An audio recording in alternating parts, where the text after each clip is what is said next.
दोस्तों एक बार फिर से स्वागत है सीढ़ी वाला हूं न्यूज में। पहली खबर है निराहुआ की तरफ से, जिनका सुपरहिट फिल्म राजा डोली लेकर आजा ऐसी खबर हमारे चैनल पर रोज डाला जाता है। तो एक ही रिक्वेस्ट है कि हमारे चैनल को सब्सक्राइब करके बेल आइकन को जरूर प्रेस कीजिएगा। निराहुआ जी की फिल्म राजा डोली लेकर आज, जिनकी सुपरहिट फिल्म आने वाली है, जो कि रिलीज होने वाली है 6 तारीख को शाम 4:20 पर वेब म्यूजिक के यूट्यूब चैनल पर रिलीज होगी। तो दोस्तों इस फिल्म को देखिएगा, बहुत जबरदस्त होने वाली है।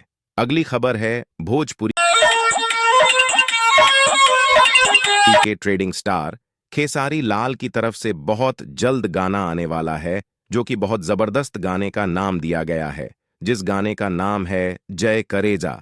तू इस गाने को बहुत जल्द रिलीज करेंगे, क्योंकि इस गाने को लेकर काफी जोर तोड़ से तैयारी की जा रही है।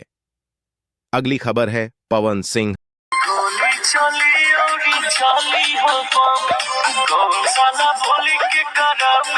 और खेसारी लाल के साथ पहले भी डांस कर चुके हैं। चलो आपको बता दो कि कब डांस किए हैं।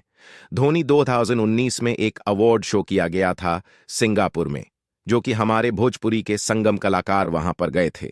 इस अवार्ड में पवन सिंह के साथ डांस किए थे और खेसारी लाल यादव जी के साथ डांस किए थे।